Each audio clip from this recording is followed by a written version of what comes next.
Hello friend, তো তোমাদের সঙ্গে আজকে শেয়ার করব দীঘায় গিয়ে আমরা কোথায় কোথায় ঘুরতে গেলাম আর কতটা মজা করলাম। তো চলো দেরি না করে শুরু করা যাক। তো এই দেখো বাসে উঠে গেছি রেডি হয়ে। তো দুপুর 3টে 3:30 নাগাদ বাস ছেড়েছিল। তো আমরা বাসে করেই যাচ্ছি দীঘায়। আমাদের পাড়া থেকে প্রত্যেক বছরই ছাড়া হয় বাস। তো এই পাড়ার সবাই মিলে মানে পরিচিত মানুষের সঙ্গে কোথাও ঘুরতে গেলে কিন্তু বেশি মজা হয়। কি ঠিক বললাম তো? তো আমরা এখন এখান থেকে যাব দক্ষিণেশ্বর। দক্ষিণেশ্বরে গিয়ে মাকে দর্শন করে তারপরে দীঘায় বেরোবো। তো এই দেখো আমরা 3জন মিলে এখন যাচ্ছি।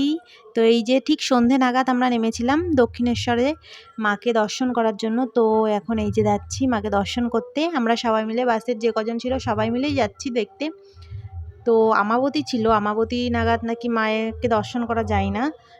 তো দোটানা দোটানা মনেই যাচ্ছিলাম যে হবে কি হবে না। তো যাই হোক আমরা ঠিক সময়ে গেছিলাম, একদম সন্ধ্যা আরতির সময় আরতি দেখে মাকে দর্শন করে ওখানে কিছুটা সময় থেকে তারপরে আমরা আবার গেলাম বাসে। বাসে উঠলাম আর এই দেখো এই জায়গাটা এত সুন্দর, বেশ ভালো লাগছিল জায়গাটা। আর আমরা হলো কিনা যেহেতু মায়ের মন্দিরে ক্যামেরা এলাও না, তো ফোন টোন রেখে যেতে হয়েছে, তো সেই জন্য কোনো ভিডিও ক্লিপ নিতে পারিনি। আর এই দেখো মায়ের মন্দিরের এখানে একটা সিনারি মতো দেওয়া ছিল, তো সেখানে কটা ছবি তুলছিলাম, তো কখন এই ভিডিও ক্লিপটা তোলা হয়ে গেছে। তো যাই হোক আর এইদিকে দেখো বাসে কি হচ্ছে।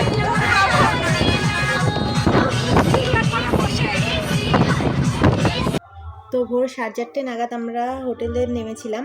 তো ওখানে গিয়ে কিছুটা সময় রেস্ট নিয়ে তারপরে এই দেখো রেডি হয়ে আবার চলে এসেছি সমুদ্র দেখতে সকালবেলা। আর এই দেখো আমি আর আমার মাম্মাম রেডি হয়ে নিয়েছি। কেমন লাগছে আমাদের অবশ্যই কিন্তু কমেন্ট করে জানিও। আর এই দেখো সমুদ্রের ঢেউগুলো দেখো, জাস্ট ওয়াও, এত ভালো লাগছিল, মনে হচ্ছে এখানেই বসে থাকি। তো আমরা এখানে অনেকটা সময় বসেছিলাম, একসাথে অনেকজন এসেছিলাম, অনেক কয়জন, তো একসঙ্গে এসে অনেকক্ষণ বসেছিলাম। বেশ এত ভালো লাগছিল কি বলবো। আর ঢেউগুলো দেখো কি সুন্দর। আর একটু হালকা ঝিরঝির করে একটু বৃষ্টি হচ্ছিল মাঝে মধ্যে, যেহেতু বর্ষাকাল বৃষ্টি তো হবে, এটাও তো কমন ব্যাপার তাই না। আর আমার মামামের কিন্তু একটু ভয় ভয়ও লাগছিল, মানে ঢেউগুলো যখন আসছিল ওর খুব ভয় লাগছিল। তো প্রথমবার তো একটু, তো সেই জন্য একটু হয়তো ভয় পাচ্ছিল। তো চলো দেখো কত মানুষ। আর আমরা সবাই মিলে সেখানে অনেকটা সময় বসেছিলাম। এই দেখো আর এই মামাম এই ফুরফুরেগুলো নিয়ে ওর ফু দেওয়া লাগছিল না, মানে এত পরিমাণে হাওয়া হচ্ছিল, একা একাই উড়ে যাচ্ছিল। আর ওর উড়াতে এগুলো খুব ভালো লাগে, তাই জন্য ওকে একটা কিনে দিয়েছি। আর এই দেখো এত সুন্দর লাগছে এখানে বসে থাকতে, এত ভালো লাগছে কি বলবো। ঢেউগুলো যখন আসছে দেখতে এত ভালো লাগছে। আর এই দেখো আমরা এই কয়জন মিলে এসেছি। আমার মেয়ের আর কিন্তু এই একটা দিকে বান্ধবী। দেখো যখন ঢেউগুলো আসছে, সব ঢেউ আসছে না কিন্তু যখন বড় বড় ঢেউ আসছে তখন ঠিক এত দূর জল চলে আসছে। আর এই ঢেউয়ের জল যখন এসে পায়ে লাগছে এত ভালো লাগছে। আমরা তো বসেছিলাম কখন বড় বড় ঢেউ আসবে আর আমাদের পাটা ভিজিয়ে দিয়ে যাবে, এত ভালো লাগছিল এখানে বসে ঢেউগুলো দেখার মজাই ছিল আলাদা। আমরা অনেকক্ষণ বসেছিলাম। তো এবার যাব রুমে, রেডি হব, রেডি হয়ে আবার বেরোবো স্নান করতেই। দেখো রেডি হয়ে আবার চলে এসেছি, স্নান করতে যাচ্ছি এখন ওল্ড দীঘায়। তো হেঁটেই যাচ্ছি। এই দেখো এদিকে বাসের ব্যারিকেড দেয়া, একটু সমস্যা আছে যার জন্য টোটো চলছে না। তো চলো যাবো স্নান করতে, স্নান টান করে আবার চলে আসবো রুমে। আর এই যে দেখো আমরা সবাই রেডি হয়ে দাঁড়িয়ে আছি। আমরা এখন রেডি হয়ে হোটেলের সামনে দাঁড়িয়ে আছি, আমাদের গাড়ি আসবে, গাড়ি আসার অপেক্ষায় রয়েছে, গাড়ি আসলেই চলে যাবে। তো এখনও গাড়ি এসে পৌঁছেনি। আর এই দেখো কয়েকজন মিলে আমরা যাচ্ছি, আমরা সবাই দাঁড়িয়ে আছি। তো চলো গাড়ি আসুক, অনেকক্ষণ থেকে ওয়েট করছি গাড়ির জন্য, এখনও এসে পৌঁছায়নি। তো ওই যে বারবার ফোন করা হচ্ছে, বলছে এই আসছি। তো চলো আমাদের সঙ্গে থাকো আর দেখতে থাকো। এখন আমরা কোথায় যাবো মা? কোথায় যাবো? জল না বলো, মোহনাতে। এই দেখো আমাদের গাড়ি চলে এসেছে, এবার আমরা গাড়িতে উঠবো। তো এই যে গাড়ি চলে এসেছে, অনেকক্ষণ ওয়েট করার পরে আসলো গাড়ি অবশেষে। তো এই যে আমরা এই কজন মিলে উঠে পড়বো গাড়িতে, এখন যাব সোজা মোহনাতে। তো তখন ভোর 5টা না 4:30 মতো বাজে, যাই হোক। এই দেখো এসেই ঢুকেই মোহনাতে এসে ঢুকতেই দেখছি এই দেখো ইলিশগুলোর সাইজ দেখো কি বড় বড়। তো মাছগুলো দেখো কি দারুণ লাগছে দেখতে, অনেক ধরনের মাছ আছে, পমফ্রেট, এ দেখো গলদা চিংড়ি, কাঁকড়া, প্রচুর মাছ আছে। তো এই মাছগুলো দেখতে এত ভালো লাগছিল, ওই ইলিশগুলো দেখে তো আর সামলানো যাচ্ছিল না নিজেকে। আর চিংড়ি মাছগুলো দেখো, গলদা চিংড়ি, আর এই যে এইদিকে কাঁকড়া। আর এইগুলো হলো শুটকি মাছ।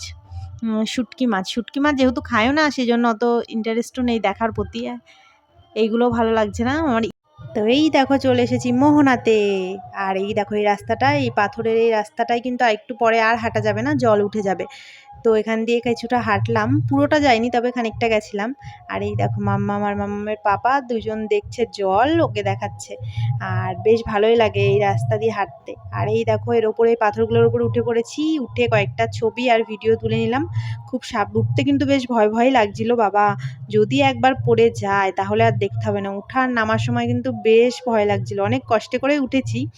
তো এসে কয়েকটা ভিডিও আর কয়েকটা ফটো তুলে নিলাম।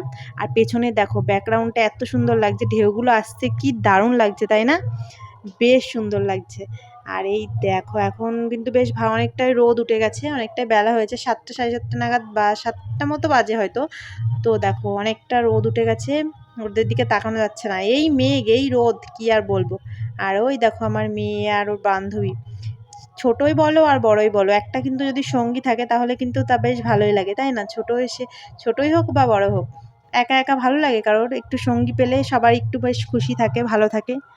তো চলো এই দেখো পেছনে দেখো জল আস্তে আস্তে আমার অর্ধেক ড্রেসই ভিজে গেছে। তো অনেকটা উঁচু করে হাঁটছিলাম যাতে না ভেজে, তাও ভিজেই গেল, যাই হোক কি আর করা যাবে, যেহেতু আমি লং ড্রেস পরে গেছিলাম। তো এই দেখো যা দারুণ লাগছে, আমার মামামের কিন্তু অনেকটা ভয় কেটে গেছে। আর ওই দেখো ছাতা নিয়ে দাঁড়িয়ে রয়েছে, রোদ লাগছিল। তো চলো এবার যাব রুমের দিকে, খাওয়া দাওয়া করতে হবে, অনেকটা বেলা হয়ে গেছে। তো এই যে রুমে গিয়ে ফ্রেশ ট্রেশ হয়ে সন্ধ্যের সময় আবার বেরিয়ে গেছি পুরীর জগন্নাথ মন্দির দেখতে।